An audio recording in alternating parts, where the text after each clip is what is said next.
ఎన్నికల బరిలో నిలిచిన దాదాపు సగం మంది తిరుగుబాటు అభ్యర్థులు మెత్తబడ్డారు. తెలుగుదేశం పార్టీ అధిష్టానం అగ్రనాయకత్వం సంప్రదింపులు ఫలించడంతో రెబెల్స్ చాలా మంది నామినేషన్లు ఉపసంహరించుకున్నారు. ప్రధాన పార్టీలకు సంబంధించిన కొన్ని చోట్ల మాత్రం రెబెల్స్ తమ పట్టు వేయలేదు.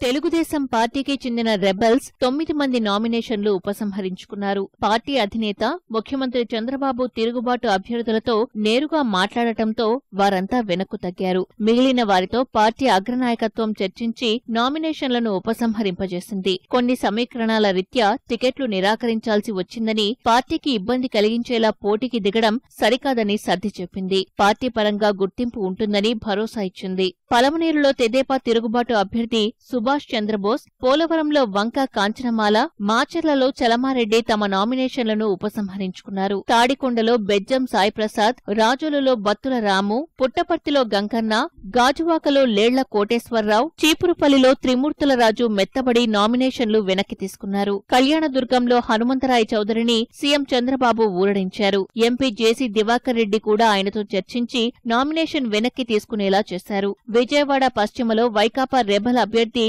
ఎంఎస్ బేగ్ తన నామినేషన్ ఉపసంహరించుకుని తెదేపాలో చేరారు. చిలకలూరిపేటలో జనసేన రెబల్ అభ్యర్థి పెంటేల బాలాజీ నామినేషన్ ఉపసంహరించుకుని తెదేపాలో చేరారు. జనసేన తరపున పోటీ చేస్తున్న ఎస్పీవై రెడ్డిని బుజ్జగించేందుకు తెదేపా తరపున టీజీ వెంకటేష్ చేసిన ప్రయత్నాలు ఫలించలేదు. నంద్యాల లోక్సభకు ఎస్పీవై రెడ్డి, నంద్యాల అసెంబ్లీకి ఆయన అల్లుడు సజ్జల శ్రీధర్ రెడ్డి, శ్రీశైలంలో కుమార్తె సుజల, బనగానపల్లిలో మరో కుమార్తె అరవిందరాణి పోటీలో నిలిచారు. వైకాపా తరపున విశాఖ జిల్లాలో 3 నియోజకవర్గాల్లో 5 తిరుగుబాటు అభ్యర్థులు బరిలో ఉన్నారు. మదనపల్లి, తాడికొండ, రంపచోడవరంలో తెదేపా తిరుగుబాటు అభ్యర్థులు బరి నుంచి తప్పుకోలేదు.